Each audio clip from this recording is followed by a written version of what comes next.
Jessica's boy toy was throwing another tantrum. She slid the divorce papers across the marble island toward me. Just sign them. It's for show to calm the kid down. I clenched the cuffs of my blazer, my knuckles white, and gave a silent nod. My signature was clean, efficient. As I was leaving, I heard her best friend, Megan, laugh. Your husband is such a pushover. Does he just do whatever you tell him to? Jessica sipped her wine, the picture of elegance. Want to bet? They made a wager.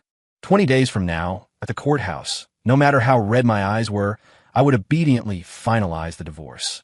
The moment the marriage certificate was replaced by the signed filing receipt, I felt my phone vibrate. I looked down at the new message and calmly typed a reply. Will you marry me? Yes. After I sent the text, the chatter in the other room continued. I'll bet a new Chanel bag that he'll go through with the divorce, one of them said. No way. Ethan loves Jessica too much. He'd never agree to it. You don't get it. Ethan is basically her dog. If she tells him to go east, he wouldn't dare go west. Loser buys 2 Chanel bags for everyone. Jessica's cool voice cut in. A wave of laughter filled the room. I fled, a knot of panic in my chest.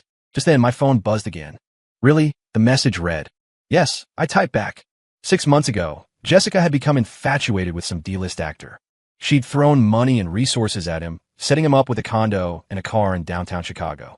The garage of his high-rise was filled with luxury sports cars, all his favorites. But he remained lukewarm toward her. Jessica had tried to sweet-talk him for days, but the kid was stubborn. He insisted he wouldn't be a homewrecker. Dressed in the latest limited-edition designer streetwear, his face was flushed with anger. Jessica, I know you've been good to me, and I like you, but I won't be the other man. Jessica had navigated the corporate world for years, surrounded by countless men who would have done anything for a fraction of her wealth. But this actor was different. He had principles. All the money she'd thrown at him hadn't been enough to make him her willing boy toy. She found him fascinating. And for him, she cast me aside time and time again. I remember the first time. It was my birthday. For once, Jessica had come home to celebrate with me. She was dressed impeccably and had bought my favorite kind of cupcakes. Just as I was about to make a wish, her phone rang. She stepped away to answer it, promising she'd be right back. But after the call, she turned and left, abandoning me and the flickering candles. She'd said it was an emergency. I believed her. 10 minutes later, I got a friend request on Instagram. After I accepted, the person didn't message me. Curious, I clicked on his profile. His feed was a gallery of him and Jessica. That's when I knew. She was cheating on me. I confronted her with my phone. Jessica insisted they were just friends. I didn't believe her, but she brushed me off, annoyed. Whatever our relationship is, you'll always be my husband. Isn't that enough? Her words stunned me. So that was it. In her mind, all I needed was the title of husband. But she had told me she loved me most. How could she be with someone else? A heavy weight settled in my chest, making it hard to breathe. I didn't even have the strength to argue. Until she handed me the divorce papers in front of her friends. Just sign them. It's for show to calm the kid down. I signed my name in silence and walked away. When Jessica got home later, she reeked of alcohol. Seeing me on the couch, she frowned. Why aren't you in bed? I looked up at her, our first real conversation of the day. Not tired. You still need to sleep. The doctor said you need more rest. I didn't look at her. I just got up and headed for the bedroom. Wait, she called out. Tomorrow. I need you for something. The next morning, Jessica woke me from a deep sleep. Ethan, let's go file for divorce today. I froze for a second, then nodded. Okay. On the way to the courthouse, she chattered on about plans for our 4th anniversary. First, we'll get you a checkup. The doctor said you're much more stable. A little more time, and you'll be back to normal, she said. Then we'll take a trip. You haven't gone anywhere since you got sick. I remember how you used to love running around when we were kids. You said you wanted to travel the world when you grew up. When you're better, we'll do it. Okay? She glanced at me, but I gave no reaction. Jessica sighed. He's just an actor. Why would I fall for him? He's just different. I'm just curious to see when he'll finally break. She added, don't worry. I promised I'd take care of you, and I will. I nodded. Sensing the conversation was pointless, Jessica fell silent and focused on driving. When we arrived, she opened my door and unbuckled my seatbelt for me. I followed her into the courthouse. Everything went smoothly. An administrator asked the standard questions. I have autism, and expressing my emotions has never been easy, so I just nodded along with Jessica. If you're both sure, sign here. There's a 30-day waiting period before it's finalized. Jessica took the receipt, her face beaming. She immediately started texting someone, a wide smile spreading across her lips. I didn't need to guess who it was. At the same time, my own phone buzzed with a message. I booked my flight back. See you tomorrow. I replied with a simple okay, and that was it. That night, for the first time in a long time, I dreamed of my childhood. A younger Jessica, always clinging to me. Ethan, your eyes are so pretty. Ethan, will you play house with me? I'll be the princess, and you be the prince. The princess always marries the prince. When I grow up, I'm going to marry you. Back then, I adored Jessica. We went to school together, walked home together, even skipped class together to see a Coldplay concert. Until that day, the day I saw my parents and my little sister lying in pools of their own blood. I stood frozen on the pavement, every one of my senses shutting down. My last clear memory is of Jessica, tears streaming down her face, hugging me and begging me to come home with her. She'd said, "My home is your home now, Ethan. Don't be scared. I'm here with you." After that, I closed myself off from the world. I didn't speak to anyone. Her parents took me to see doctors all over the country, all over the world. They all said the same thing. The trauma had triggered severe autism. Mr. and Mrs. Reed would look at me, their eyes red with pity. "Ethan, you're the only one your parents have left. You have to be okay." The Coles and the Reeds have been family friends for generations, so after my parents' accident, they took me in. They were all so good to me, saving what was left of my childhood. Jessica wasn't like this back then. She was my protector. If anyone said a word against me, she'd turn into a spitfire, ready to fight. She would sit with me quietly for hours while I tended to my boring little plants. She never once said I was wasting my time. So, when she asked me to marry her, I nodded. Her parents were overjoyed and immediately started planning the wedding. And I just kept tending to my boring little plants. By then, my condition had improved slightly. I could express basic emotions, but I didn't know what marriage was. My therapist said it was when two people stay together and never leave each other. I thought if that person was Jessica, it didn't seem so bad. Our wedding was a huge affair. Everyone who was anyone in Chicago was there. Jessica held my hand as we accepted everyone's blessings. That night, she curled up in my arms and asked if she could kiss me. I didn't understand why now. I was tired, but Jessica wanted a kiss, and I had never denied her anything. She sat on my lap and kissed me so gently.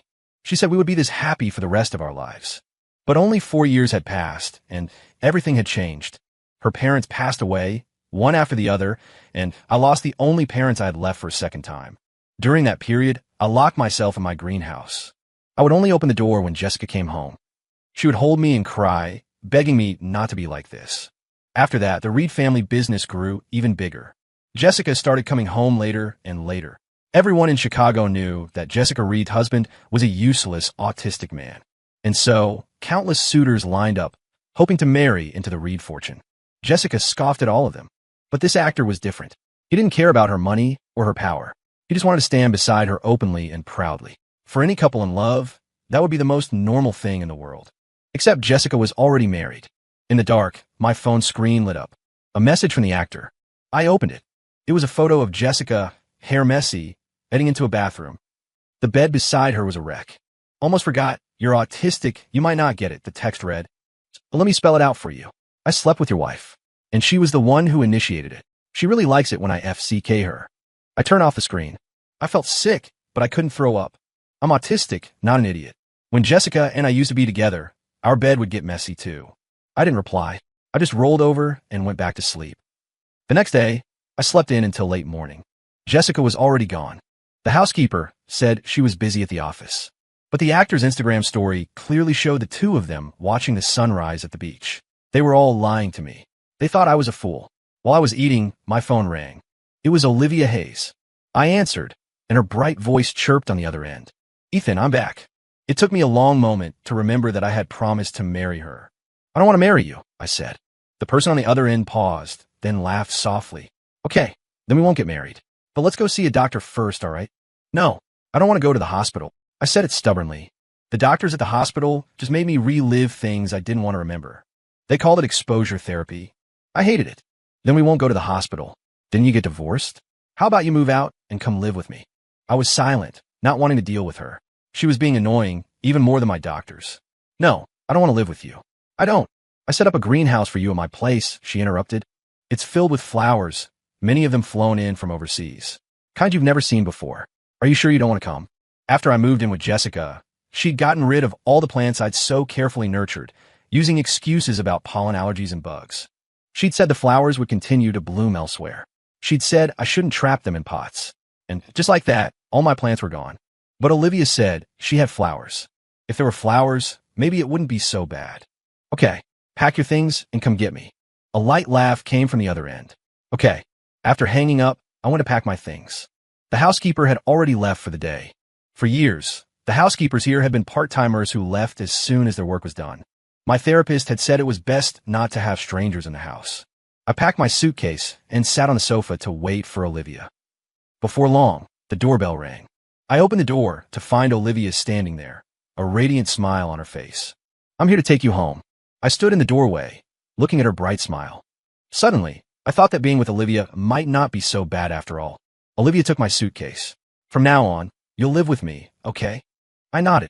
I want to see the flowers first. Okay, you'll see them as soon as we get home. She reached for my hand, but I hesitated. What's wrong? She tilted her head, her eyes filled with a familiar gentleness. Don't you want to come with me? I looked down at my suitcase, then back at the house I had lived in for 4 years. This was once my home with Jessica. But now, Jessica didn't want me anymore. I was all alone again. I shook my head, then nodded. My mouth opened, but my throat felt tight. Am I useless? Olivia paused, then smiled. Who said that? Everyone, I whispered. They say I'm autistic, that I'm worthless, a burden to Jessica. Olivia's smile slowly faded. She took a step forward and gently took my hand. Ethan Cole. She said my full name, her voice soft but firm. You are not worthless. But Jessica doesn't want me anymore. I stared at the floor, my voice trembling. She liked someone else. Olivia was silent for a moment. Then she reached out and cupped my face, forcing me to look at her. So what? She said, her eyes locked on mine. She enunciated every word. She doesn't want you. I do. I was stunned. Her palm was warm, but her fingertips were cool, like morning dew. I looked at her face, so close to mine, and suddenly asked, what is autism? Why do I have it? Olivia froze for a second, then explained, autism means that our Ethan is a little star. Sometimes he shines quietly, and sometimes he hides behind the clouds. I didn't understand why she was so nice to me. I tilted my head and asked her, are you always so nice to me? She smiled, a flicker of an emotion I couldn't decipher in her eyes. Because. She paused, then said softly, I promised I would protect you. I looked at her, thinking she must have remembered wrong, because I didn't. Let's go. She let go of my face and took my hand again. Let's go home. I nodded and followed her out the door. The sun felt warm on our skin. All the way there, Olivia chattered nonstop. I found it annoying and turned my head to look out the window. What do you want for lunch? She asked, turning to me. I want to see the flowers first. We'll go after we eat. No. Eat first. No. Finally, Olivia gave up. You wait here. I'll go get you something. What do you want? Whatever. Then I'll get your favorite tomato soup. With that, she was gone in a flash. By the time she returned with the soup, I was already one with my flowers. Time to eat. Olivia called from the doorway of the greenhouse. I emerged, my face covered in dirt. Olivia stared at me for a second, then burst out laughing. Ha ha ha, Ethan, you look like a little kitten. I looked at her, bewildered. Why aren't you mad? Olivia paused. Why would I be mad? Because I got myself dirty. Jessica hated it when I got dirty. The smile on Olivia's face vanished. Ethan Cole, I will never be Jessica Reed. And you can always be Ethan Cole. All right, now let's wash up and eat. After dinner, Olivia gently placed a list in front of me. We're moving abroad in a month. I wrote down all your favorite dishes. I'll make them for you there, so you won't get homesick. She always spoke so softly, as if she were coaxing a child. I nodded, though I didn't really believe her. Jessica used to say things like that too, but later she'd just complain I was a picky eater and order takeout. I stared at the plants on the windowsill, then turned to Olivia. The flowers. My voice was tight. The last time we moved, Jessica had thrown out all my plants. They'll all be flown over. Not a single pot will be left behind. Olivia smiled and stroked my hair. I've already contacted a specialized transport company. Don't worry. Pinky promise? Yeah, pinky promise. The days that followed were a blur. Olivia took me to get my visa, patiently helping me fill out every form. When the officials asked questions, she would gently squeeze my hand to give me courage. Time for your checkup today, Olivia said, kneeling in front of me to straighten my collar. I stared at the floor, my fingers twisting together unconsciously. I know you don't like going to the doctor. Her voice was soft as cotton candy. But we agreed. One checkup every month, right? I shook my head and shrank back into the sofa. Olivia didn't get angry. Instead, she smiled and brought over a pot of camellias. Look, I brought your favorite flower. She held it out to me. Isn't it beautiful? If we go to the doctor, this pot is all yours. I looked at the flower in my hands and obediently nodded. Olivia patted my head. So let's put on our coats now, okay? It's a little chilly outside. Okay. On the way to the clinic, she kept talking to me. We're trying a new place this time. They won't force you to remember things you don't want. Her voice was light and gentle, which eased my anxiety. At the entrance, the smell of antiseptic made me freeze. Olivia immediately took my hand. It's okay. I'll be with you the whole time. Don't be afraid. I held her hand tightly as we entered the exam room. The doctor was a kind-looking middle-aged man. Olivia stood by the examination table, holding my hand the entire time. It'll be over soon. Don't be scared. I'm right here, she whispered. Her voice was so gentle, it reminded me of my mother coaxing me to take medicine when I was a sick child. After the checkup, she magically pulled a pack of cookies from her pocket. You were so brave just now, she said, wiping the sweat from my forehead. This is your reward. On the way home, I was so tired I fell asleep in the car. In a daze, I felt someone gently rest my head on a warm shoulder and carefully drape a coat over me. We had just gotten home when the phone rang. It was Jessica. I hesitated for a moment before answering. The doctor said you missed your appointment today. What's going on? Are you still mad at me? Do you have any idea how long I've been looking for you? Jessica's voice came through the phone, her usual warmth strained with exhaustion. Where did all your things go? Why didn't you tell me? Where are you right now? We're divorced, I said calmly. There was a pause on the other end, followed by the sound of rustling papers. Getting some fresh air is probably good for you.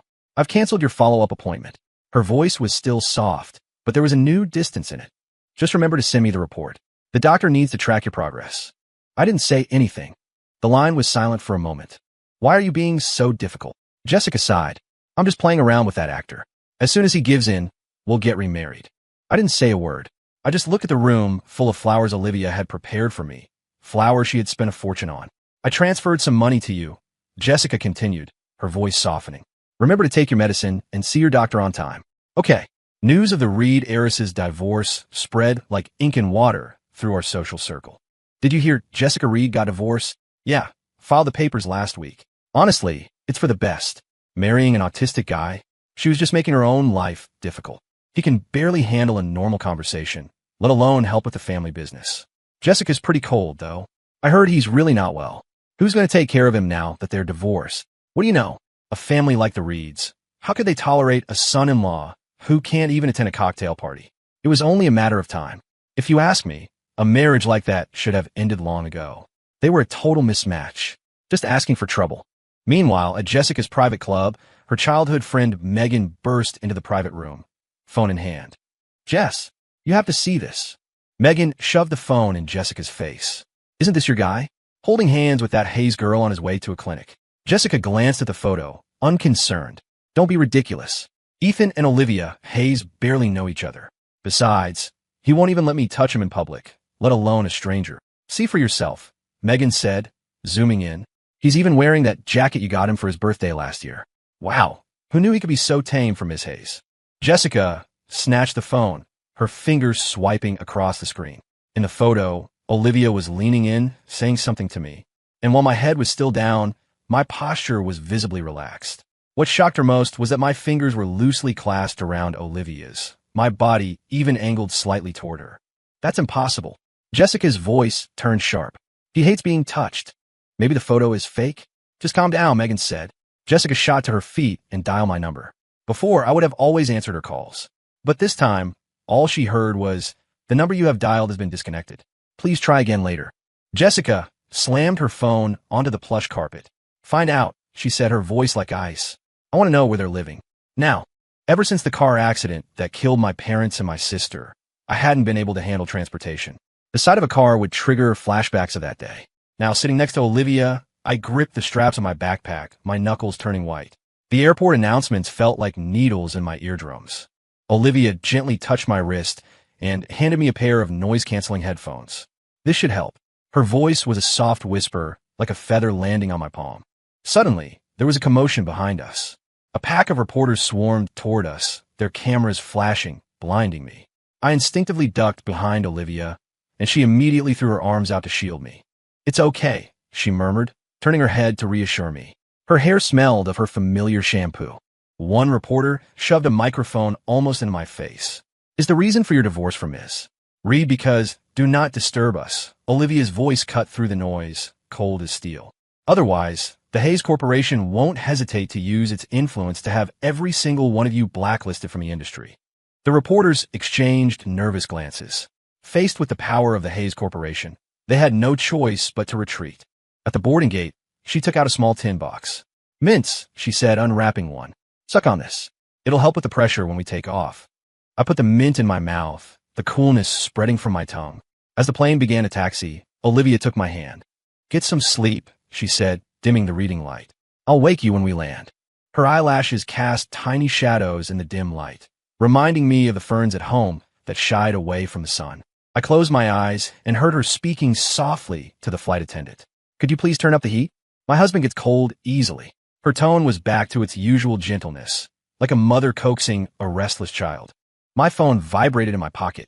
I knew who it was without looking. Jessica's last text from the night before. How long do you think she'll put up with you? I didn't reply.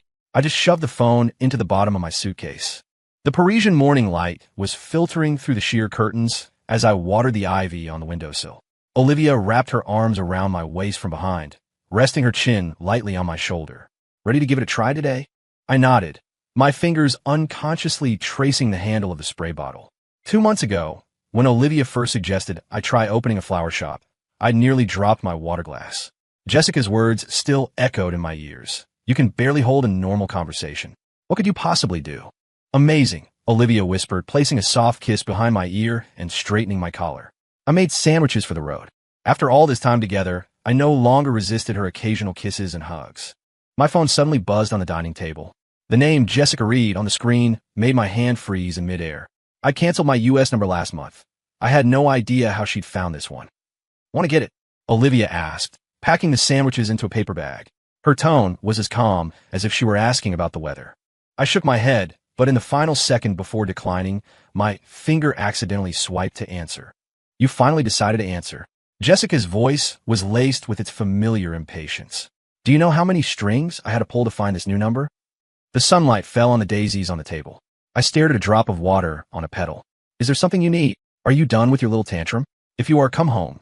Her tone was so matter-of-fact, as if she were discussing the weather. We're divorced. I interrupted, my voice calmer than I expected. Before we left, Jessica had taken me to get the final divorce decree. She said her actor boyfriend wouldn't back down until he saw it. So, just like that, we were divorced. There was a few seconds of silence on the other end, still throwing a fit. Jessica suddenly laughed. I already told you, it was just a moment of... I hung up, my fingers trembling slightly.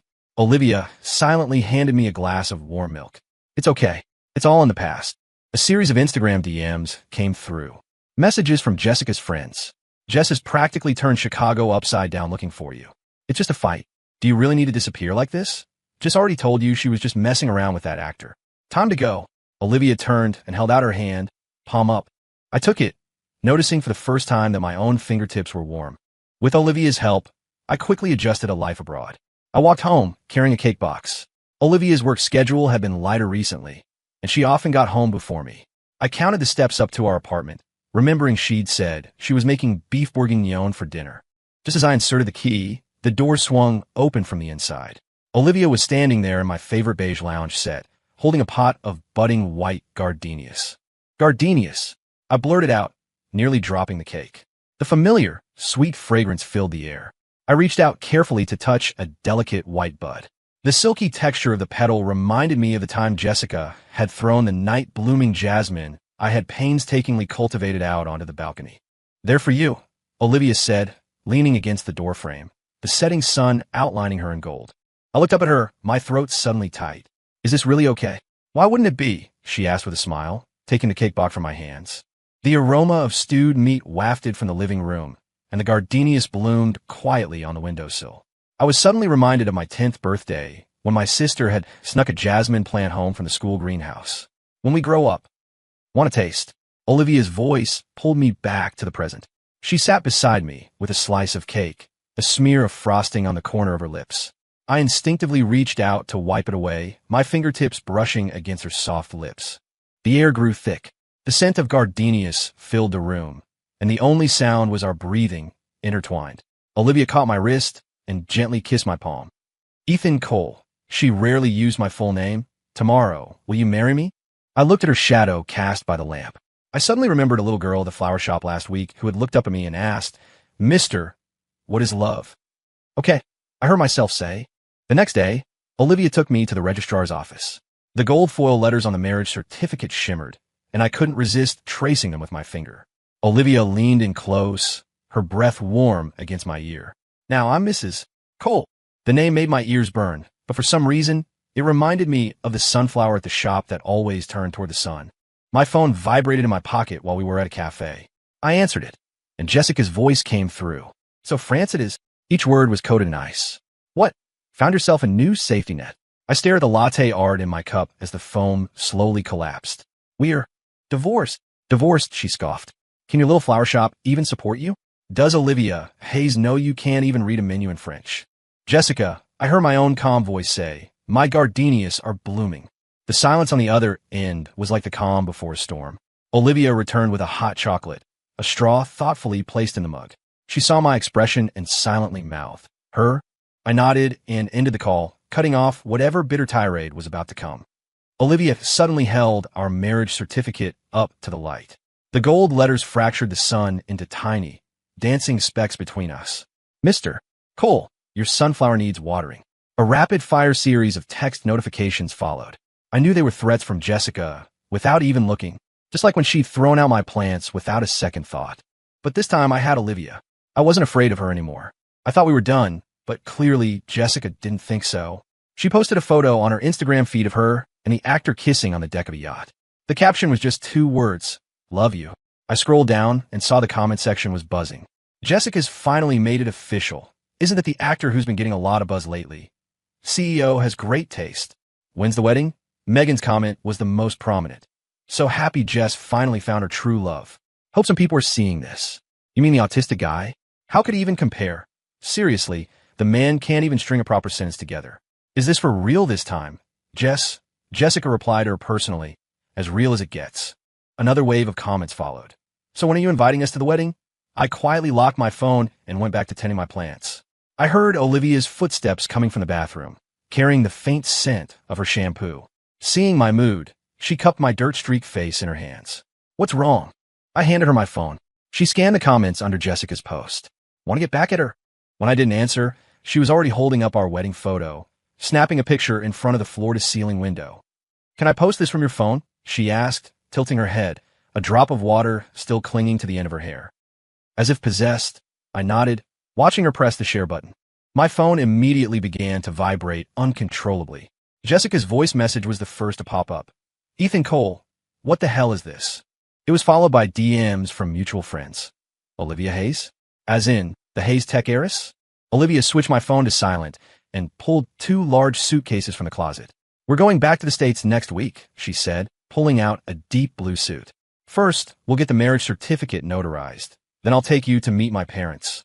Her tone was as casual as if she were discussing tomorrow's breakfast. I clutched the hem of my shirt. Though I had never met her parents, I knew no one would want an autistic son-in-law.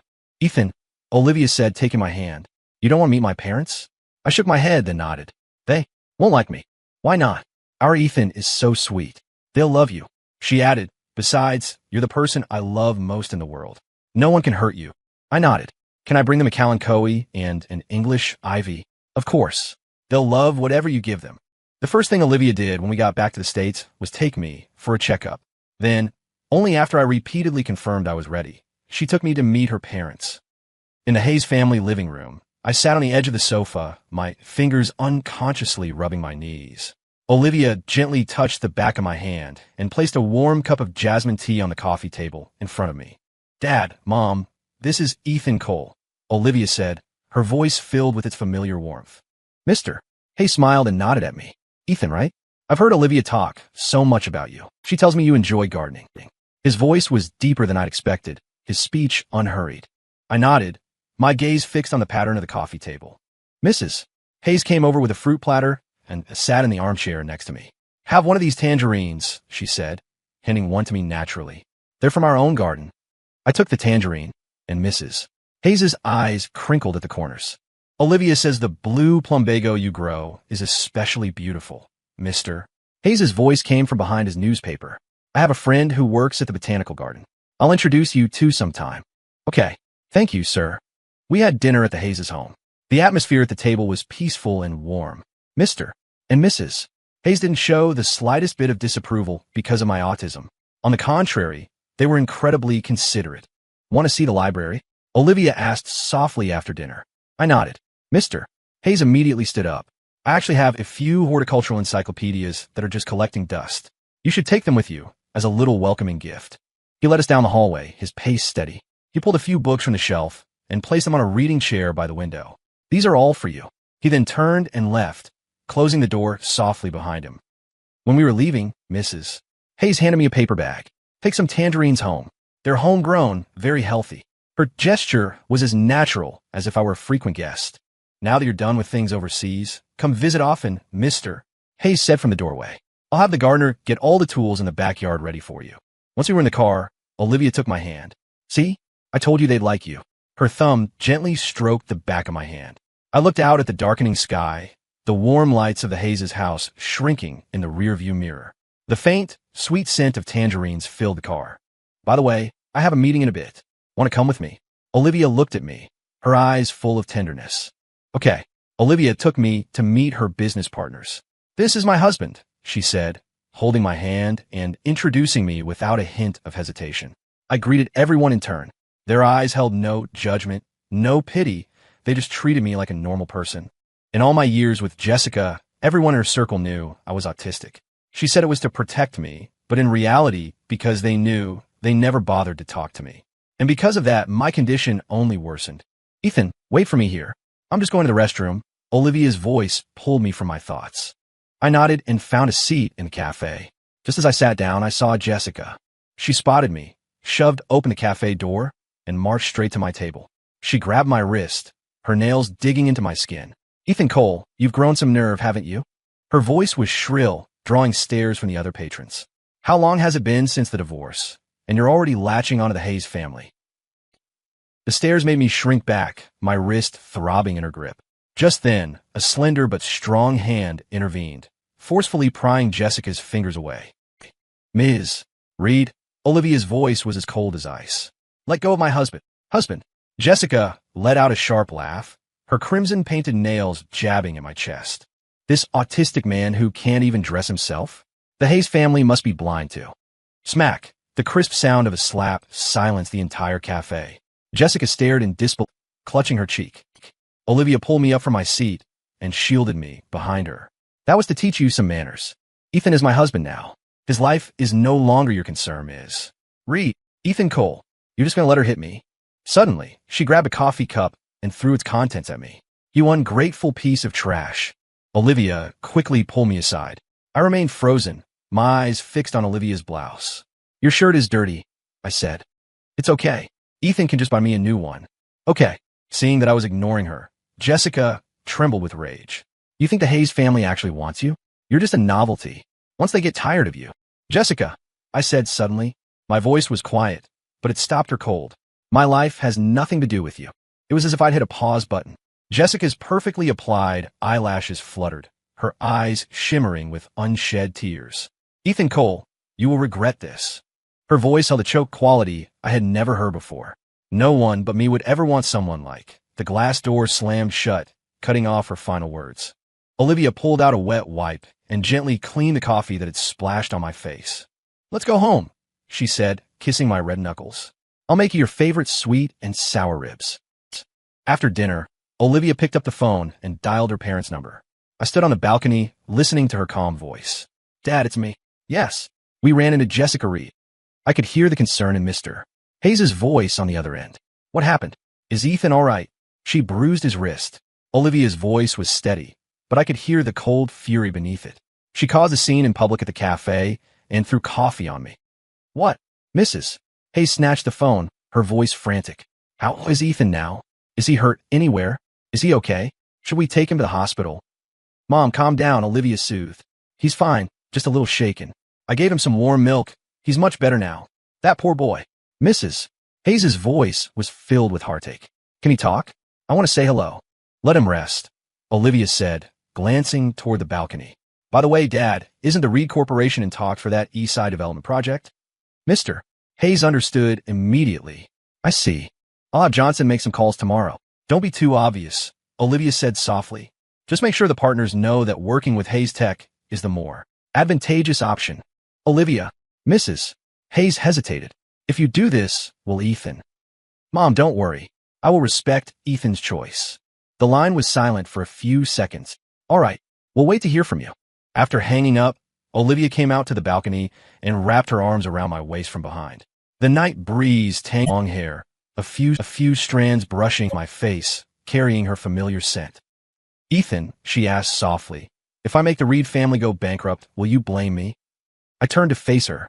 Her eyes were shadowed with a faint exhaustion, but her gaze was unwavering. I thought of all the times I had messed up and the gentle way she always looked at me. No, I said. She tightened her arms around me, her grip so strong it was almost hard to breathe. Ethan, she whispered, I have to go away on business for a while. It might be for a long time. I clenched the hem of my shirt, a lump forming in my throat. Since leaving Jessica, I had barely been apart from Olivia. I'll have my parents come pick you up, she said. She reached out to touch my face, but stopped her hand midair. Stay at the main house for a while, okay? I looked at the faint dark circles under her eyes and remembered how she had been in the bathroom last night, whispering into her phone, trying to handle work without disturbing me. The word got stuck in my throat. Olivia took my hand. Dad said he cleared out a patch in the backyard for you. You can plant whatever you want. And Mom learned how to make that soup you like. You'll be taken care of there. I remembered the first time I met Mr. and Mrs. Hayes. Maybe I could try living with them. Okay, I finally managed to say, my voice barely a whisper. Olivia leaned in and hugged me. 3 months, Max, she promised, her breath warm against my ear. I promise. I moved into the Hayes' family home. Mrs.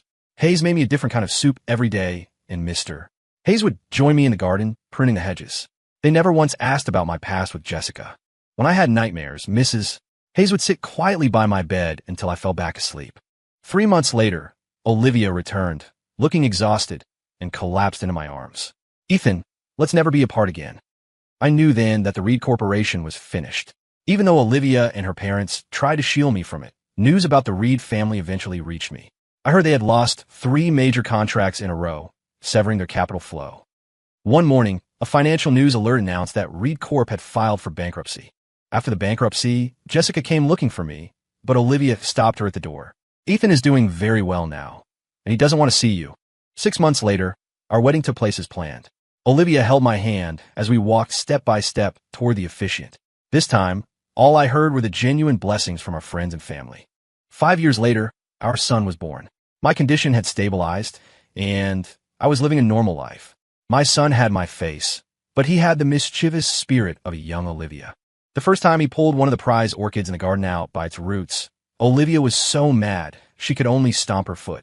Caleb Reed Cole, she yelled, brandishing a small ruler. But the little guy just giggled and hid behind me.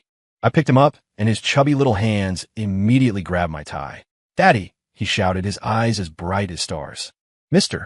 and Mrs. Hayes came running over, breathless. This little rascal, Mrs. Hayes said, wiping her brow. He's just like his mother was as a child. In the end, Olivia couldn't bring herself to punish him. That night, after our son was asleep, she leaned her head on my shoulder and said softly, I saw Jessica Reed today. My hand, which was stroking her long hair, paused for a fraction of a second. She's working as a sales associate at the mall, Olivia said, her tone neutral. She saw me and turned away. Our son rolled over in his sleep, his small hand unconsciously gripping my pajama shirt. I leaned down and kissed his soft hair. Tomorrow, let's take Caleb to the amusement park. Outside, the moonlight fell silently on the garden. The plants that our little rascal had terrorized had already grown back, more lush and vibrant than ever before.